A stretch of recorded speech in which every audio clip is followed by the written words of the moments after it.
Let's go!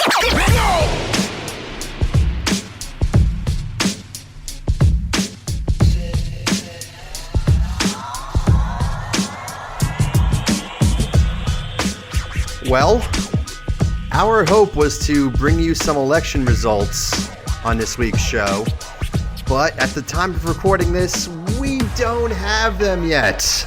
Regardless, welcome to the weekend. Zensky and Nick Karski along with you today to bring you into your weekend, regardless of whether or not we know who the next president of the United States is going to be. And by the time you're listening to this, you might very well know, in which case, there you go. There's the news. Or maybe you won't know.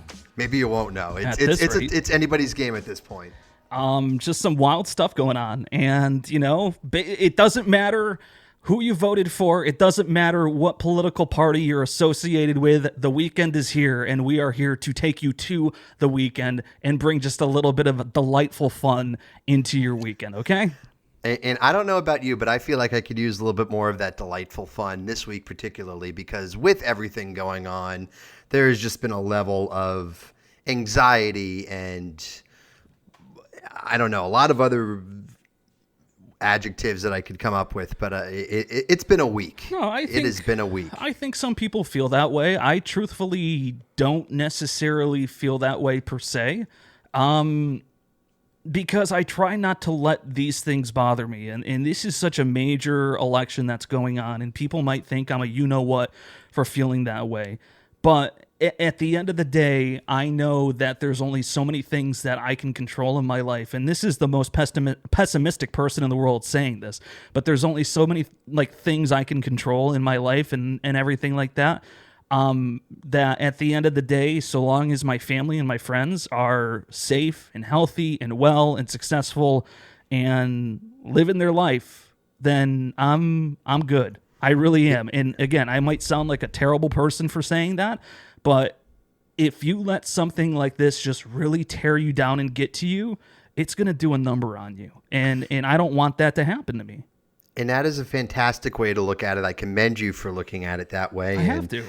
Yeah, and frankly, I wish I could have done a little bit more of that in this situation, because the last couple of days have been, tough. I think, at least from my perspective, it's been 4 years of looking towards a light at the end of the tunnel, I guess you could phrase it. And now that it's kind of being pushed along ever so much, you just want to know what's going to happen, right? Yeah, and so that's the biggest X factor at this point. But at the same time, no matter what happens, nobody's going to be happy.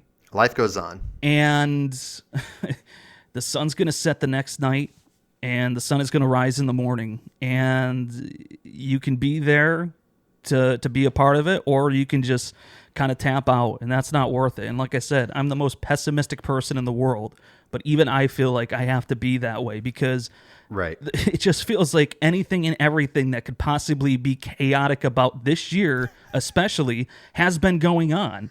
And again, you control what you can control. That's about all you can do. Yeah. And I think, I've definitely been checking my phone even more often than I normally would, just looking for updates and this and that. But there has been a little bit of some humor that has been, peppered in through this period, because I think a lot of people are taking a similar approach and saying, I can't control what the election outcomes are going to be. I did my part to vote, right? Hopefully. But some people are trying to make light of the situation and leave it to Twitter, leave it to the internet. Has been wild the last couple of days, man. That's an understatement. But there are some people out there who are just.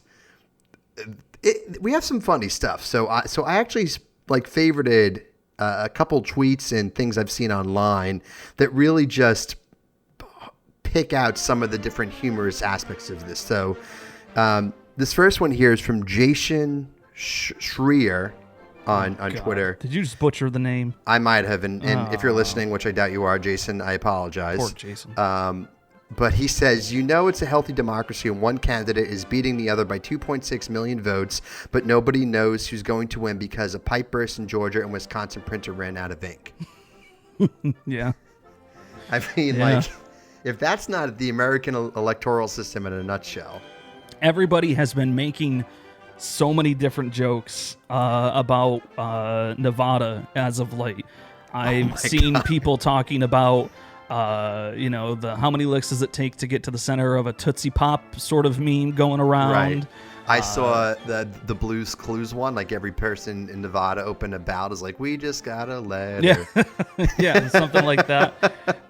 What else do you got? There's got to be something about like John King out there who's been a madman for CNN, right? That's the bulk of this. So in case you're familiar, John King is one of the CNN anchors who has made himself famous by being this wizard in front of the touchscreen. And he's been doing this ever before, like, touchscreens in our consumer personal lives were a thing. You know, CNN had all the flashy technology. So if you don't know, he is on the broadcast, going through all the counties, showing you what's going on. And like one of the standout ones here is from Darren Rovell. Darren Rovell. There you go. Rovell, I'm sorry. He used to be a sports guy. Now he's a betting guy. Who knows what Rovell is? He just tries too hard. Anyway, continue. So he said, there are enough kids wanting to dominate draft coverage like Mel Kiper Jr. and Todd McShay. Hope some kids wake up this morning saying, I want to learn every county in America so I can one day do what John King does. Rovell's got some good stuff sometimes. He's sometimes a lunatic on the social media Twitter feed, but that's a good one. I like that. Another one about John King is this is from Jason Gay on Twitter. It says John King banking at an ATM must be like Mozart. That's good. That's good. Imagine him. No, go ahead. Say what you're going to say because I got to make a point. It's just a perfect mental picture of him just walking up to the machine trying to take out cash, and it's just like the most magical thing you've ever seen. I've got to be honest with you here. There was a time I was watching election coverage here over the last couple of days. And I kind of got sick and tired of watching John King do his thing.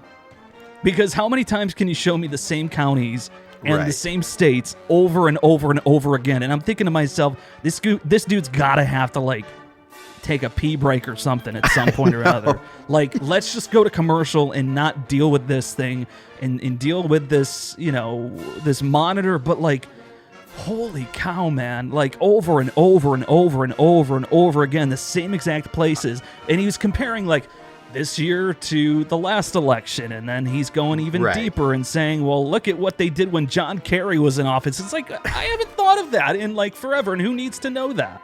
Well, I do not envy the job of a news producer during, election coverage because, like, I mean, they have a job to do. They need to keep putting out content on the air, right? Right. But I mean, how much can you actually do that to avoid being repetitive when you're not actually getting a lot of new information? And that's what the last couple of days have been. It's been little updates here and there. It's waiting on Nevada to count, waiting on Arizona to count. It's all these little things. But John King isn't the only person doing this.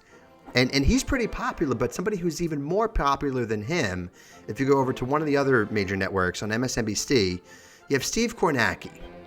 Now, he really made a name for himself, I believe, after the last election in 2016, where, again, just impressed everybody with his wizardry of the touchscreen. His knowledge, his movements, the finesse that he brought to the table. Ooh.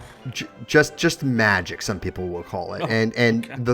And I haven't seen this show, and I know you haven't either, but apparently there is this scene from It's Always Sunny in Philadelphia where there's one of the characters who's like mapping out something. It looks like a conspiracy theory, and so they've taken this screenshot, and we'll put it up here if you're watching on YouTube.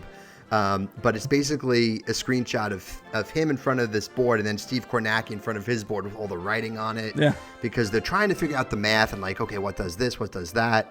Again, it's just another thing of the internet coming out in force. It's the internet doing its thing again. So you got to commend them for that. Post it on YouTube for those that are watching. Yes. Yeah, totally. We will. You need to see it to see what we're talking about. And then the last one here, just again, thank you, Internet, for bringing a little bit of light to the situation. Michael Jolette on Twitter. What did you major in? Absentee ballots in the 2020 election in Georgia. Oh, that's really broad. Did you focus on DeKalb or Chatham? Clayton. Oh, wow. Good Lord. People have too much time on their hands to come up with some of this stuff. But honestly, it's some of the stuff that you need to break through all of the clutter that's going on right now. And I lied. One last shout out to a friend of ours from our time at Ithaca College, Mr. Rob Flaherty. Oh, Rob. Who is currently working his ass off on the Biden campaign as one of their digital director. And I think he just tweeted this out during a recent press conference. But he said instead of watching this, you could watch The Queen's Gambit, which I think is really quite good. And I haven't seen that yet. I don't think you have, right? But apparently it's like a new hot show on Netflix or something. Yeah, probably. I've heard of it, but I have not indulged. So maybe it's something I have to do. I don't know. He's got a lot of Twitter followers now, by the way. We used to know him when he was like a little youngster, and he was freshman of the year or something like that for ICTV. Now he's like got 25,000 Twitter followers. No, he doesn't. 48,400. Oh, excuse me. I'm sorry about that. And he's verified. He's got that going for him too. I mean, he worked on Hillary's campaign. He worked on Beto O'Rourke before he got on Biden. Yeah. And he got his start in Ithaca, New York in politics. I think he was the communications director for Mayor Savante Myrick. Was he? Who is still the mayor of Ithaca. Yeah, no kidding. I had no idea. Years and years later. Oh, you didn't know that? I don't know. Is it weird? It's weird that we're talking about him like this in this context. A little bit. Third party. Can we move away from this? I mean, we should, but I mean, he's probably he'll he's hear busy. This. I don't know, but like it's kind of weird that we're like fangirling over his accomplishments because I never thought I'd be doing that before. We're reminiscing in our time, our friendships at Ithaca. Yeah. Speaking of the election and everything like that, and the world going mad and all of that stuff, how much coverage did you watch, and how long? Like how late were you up on election night? Do you remember? Yeah, I probably started watching around 7:30, and was up until probably 1:30, 1:45. I was up until about 1:30, 2 o'clock. Yeah. Did you have a little party? Did you just hang out? What'd you do? No, I hung out and just and changed from laying on the sofa to like sitting on the edge of the Everybody sofa. Parties. Everybody parties. Are we encouraging social gatherings right now? Yeah, it was me and Courtney. That's it. I mean, we had a party with the animals. What was it to love about it? That is a party in and of itself. So it sounds like you had a wilder night than I did. We had election day snacks and everything like that. What are election day snacks? Come on, election day snacks. It's where you indulge in the snacks while watching the election coverage. It's because when you think about it, the election, as I tweeted out at one point or another, it's like the Super Bowl meets a couple of Game 7s meeting a dumpster fire all mixed into one. So it's like on the edge of your seat entertainment, and you can just stress eat all you want and get away with it because there's no calories on election day. Is it entertainment though? I mean, we just talked about like some of the funny stuff that's entertainment, but like overall, it's a mix of entertaining and concerning and confusing. Look. When it comes to election day, there is a lot of election day snacks. Okay, there's like a top 5 best things you can munch on during election day coverage. All right, now you have me interested. I've got myself interested because I got to come up with a list now. Election day coverage snacks. Ooh, wow, they're everywhere. Do tell. Okay. I'm going to give you, you know what? I'm going to do this. I'm going to give you a top 5. Top 5 election day snacks that you can munch on and enjoy on election day. Because again, there are no calories on election day, just like there's no calories on Thanksgiving. Okay. Or the Super Bowl or Christmas. Or... Number 5, nachos. Always a go-to. I mean, just all the cheese and everything like that. Again, no calories, nothing you have to worry about. Wait. Oh, I'm sorry. What? Because that is my favorite snack meal, regardless of election day or not. This is a very important question. Melted cheese or like cheese sauce or melted shredded cheese. Melted shredded cheese. Like you're going with the mozzarella or the sharp Nope. cheddar or something like that. Nope. No. Nope, Okay. both. Number 4. Number 4. Election day snacks. Pizza rolls. Now, I didn't have any pizza rolls this election day, but I was really in the mood for it when I thought about it just now. So I think I want some pizza rolls, and I think that they'd make a great election day snack, okay? Okay. Number 3, chicken wing dip. Who doesn't love a little bit of spice with your CNN coverage? See, okay, so I feel like these need to be a little bit more like have a little bit of a patriotic theme or a little bit more relevant to... It's what you want to eat as a snack, Zensky. It's election day snacks. I'm too literal. I guess I'm too literal. Number 2, chicken wings. Okay, come on. You go from chicken wing dip now to chicken wings? Bone in or boneless? Which do you prefer? Boneless? They're not even really boneless. It's like chicken breasts that's cut up into little chunks that they fry. It's not actually bone, or it's not even actually like chicken wings that they like pick off the bone and put together. All right, number 1. Number 1, election day snacks. Better be good. Alcohol. And boy, did I have plenty of that a couple of days ago. Yeah, you said you were drinking Jack, or what were you drinking? I was drinking Bullet, bourbon, and Coke.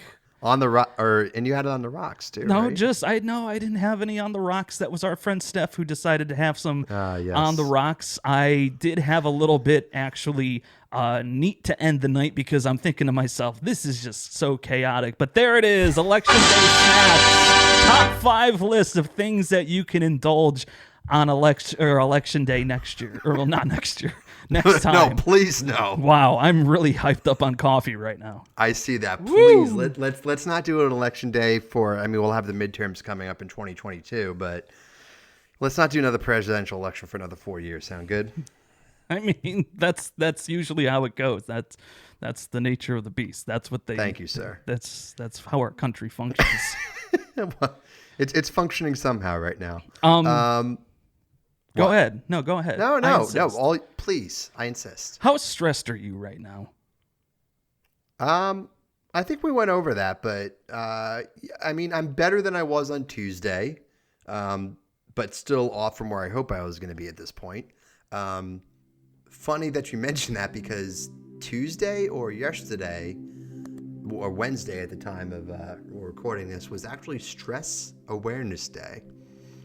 Can I offer you just a few moments of serenity? Ooh, this is good. Like breathing exercises, or just like a couple of deep breaths or something. Can I offer you that real quick?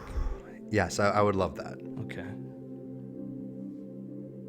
I still haven't seen you breathe here on YouTube. You're just taking... I feel like you need to prompt me to... Okay, deep breath in, Zensky.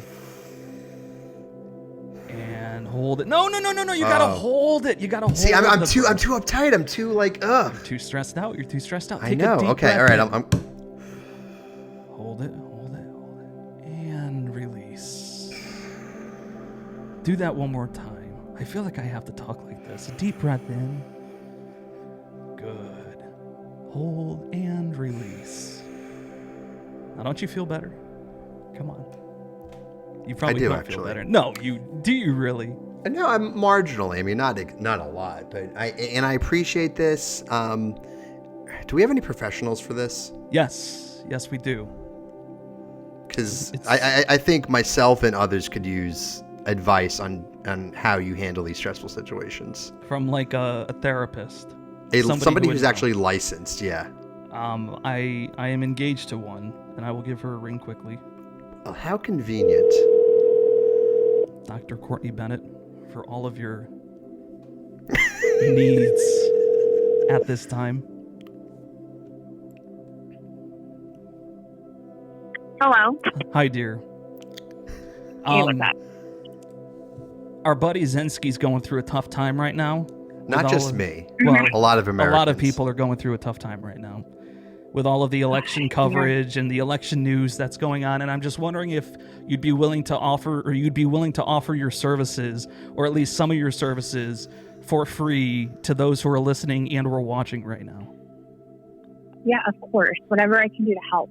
Okay. The least I could do. So what can people do to try to, relax and not get so stressed out during this time of chaos that we're in right now as a country? It's really difficult, but the first thing is to definitely set boundaries, and you have to turn off your TV and the radio, social media, and disconnect when you can. Okay.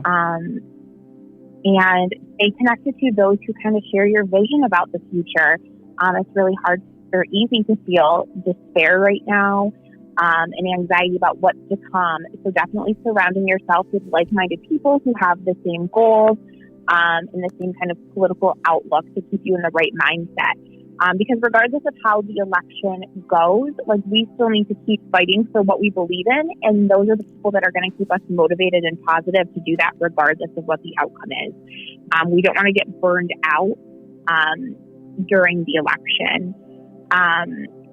I know we had talked about setting boundaries around social media consumption. That's number one right now for sure. Which you don't follow. Taking space. Yeah, taking space from family members or any friends who contribute to your election anxiety. I think we all have somebody in our family or our friend circle where we're completely on the opposite side of the spectrum from their political beliefs, and they can get us really ramped up. So knowing who those people are that can trigger us and placing a little bit of distance right now.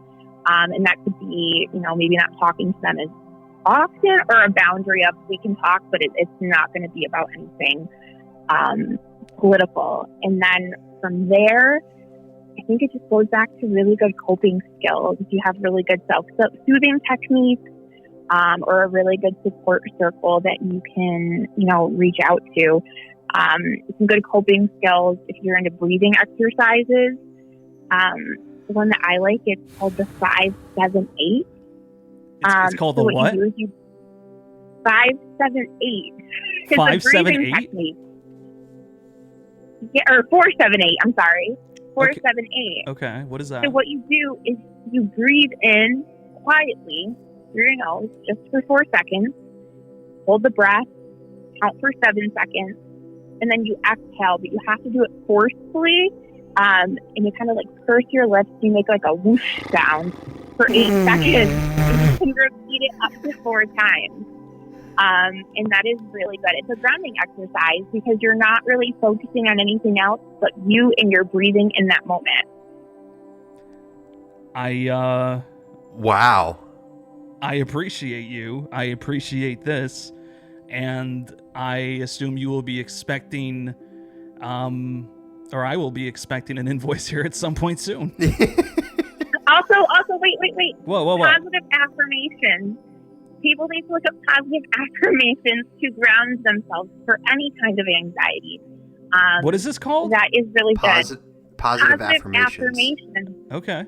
So you could say, so the biggest thing, I'm obviously getting anxious. I'm really invested in this election. Is reminding yourself that, I'm anxious because, it's important to me and my feelings are valid and real. And, if I have to step away, it's okay to focus on just what I need. And no matter what happens, I'll always keep fighting for what I believe in. So kind of saying little positive mantras to keep yourself in a better mindset, because it's so easy to get consumed in just all of this craziness. It's so crazy how this has been 2 or 3 days of just stress and anxiety, and only 5 minutes of a different perspective just helps you. That's wild. Yeah. That's why I locked that down. That's why you put a ring on it. Goodbye. Thank you, Courtney. Thank you, dear. Not a problem. Love Good you. luck. Love you too. Bye. Put a ring on that thing. That is no, but honestly, and I was not. I was not. I'm sorry to interrupt you. I just was not expecting full-fledged Dr. Courtney Bennett there. Okay. She went for it, man. This was we could have had a nice leather red sofa here, a mist machine going, plants. This could have been a nice little calming office. Yeah. I'm impressed. And you know what, Courtney? I commend you because I know it's tough for people to get that perspective from the person who's giving them that perspective. Yeah, right. But like she said herself, she has her own anxieties about this situation. So for her to put those aside to help others, that's very commendable. All right. So shout out to Courtney and all of the. This is a therapist, social worker appreciation moment on To the Weekend. Amen. Preach it. Scream it. Scream it out loud. Sing it to the mountains, etc. Hey, before we go, because I do want to have a little bit of fun here, because we've had the most fun we've had is talking about my list of election snacks that I love, even though most of them I didn't have on an actual election night. Now you just made me hungry. Yo, man, I'm starving. If you only knew, I barely had anything today.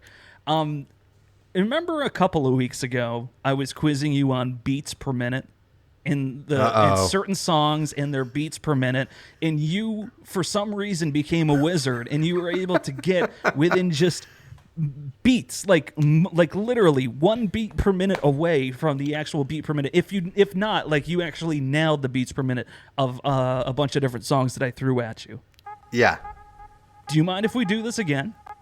Let's go for it. Can we roll with this one more time? Let's do it. I am up for the challenge. All right. So I've got a list of 5 songs here. Okay. And they're not going to be all over the place per se, but they're going to be songs that you know, and that's just it. I remember you prefaced all of this one time with, "Hey, don't give me just the most random songs in the history of ever." These are all songs I feel like at the very least you would hear at a wedding.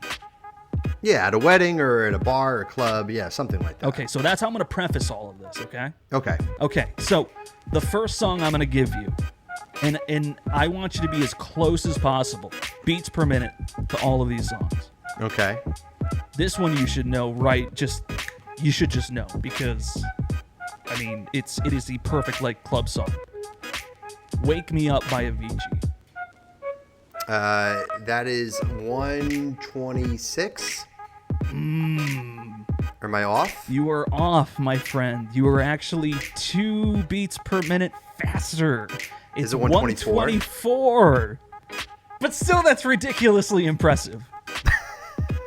All of his music is around the same, tempo. And isn't Avicii your number one guy? I mean, he holds a special place in my heart. He was the first live EDM DJ I saw at Radio City in New York. So, really? Yeah, definitely. He's definitely holds a special place. Okay. This next one's going to throw you for a loop. Okay. I don't know why I decided to put this one on here, but playing off of "Wake Me Up" by Avicii. "Wake Me Up Before You Go by Wham. 81. Oh my God, it's 82. That's absurd. Because I usually play that going into or out of Footloose, which is around the same BPM. That's absurd. Okay. All right. So I'm going to give them both to you. I'm going to say you're 2 for 2 so far. Okay. All right. Third one. "Play Hard" by David Guetta. Ooh. It's got to be 128 or 130. Oh my God. It's 130. The fact that you said it's either 128 or 130. So it's a difference because, of 2 beats per minute. Oh my God. How do you do this? There's so many songs that are in that. Because if you want to know what a dance beat is, it's 128 beats per minute. So if you're listening to a festival DJ or a club DJ, it's averaging around there. But when you start to get into 128, 129, or 130 beats per minute, unless you actually know what it is, even if you could say it in your head, it's tough to start to get that detailed. This is insane. Okay, 3 for 3. Let's see if you can get 4 for 4. And this might be an easy one. "Club Can't Handle Me" by Flo Rida.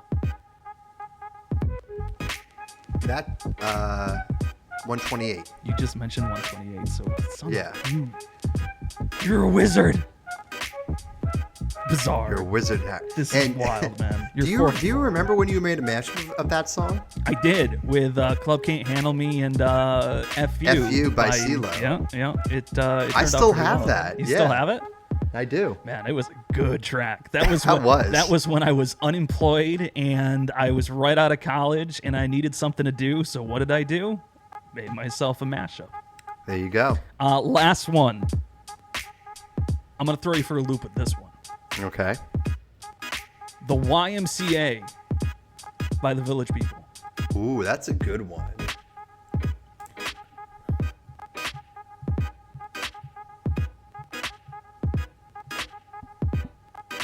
Don't drop the ball on this.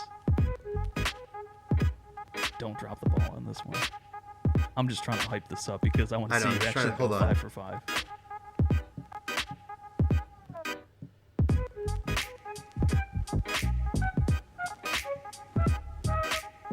He's still thinking. I am thinking. This is a good one. Okay, now he's got it. I don't know if you can hear him, but he's tapping his thumbs together, trying to reenact the song and the beat of the song. Is it 120? Ooh, you were off. 127. That is that fast. Okay. Wow, but still 4 for 5. Were you trying to throw me off having all of man. them in the same, like in the same 10 BPM? Here. Come on, 4 for 5. Be excited by it. Good Lord, what's not to love? Be proud. I have very high standards for myself. Okay. Well, we'll just have to get you next time. You will get me next time. Yes, I think the last time that really threw you for it was you were impressed by the Macarena. Yeah, that one was crazy. That one was crazy. It absolutely was. Hey, before we wrap things up, just remember all of this. The sun's going to rise tomorrow. Yes. And the sun's going to set tomorrow, whether we like it or not. Just, if I can pose one thing of wisdom, one like words of wisdom or something, just be better, everybody. Mm-hmm. Just be better. That's all. Ditto. Okay. That's all I will say. Be better. Try to be optimistic. And yes, there's a great big beautiful tomorrow. Yes. Oh, wow. Make sure you rate, subscribe, review wherever you get your podcasts. Make sure you follow us on our social To The Weekend Podcast. Hey, you stay classy, my friend. You stay classy, my friend, and have a good weekend. Hey, you too. See ya. See ya.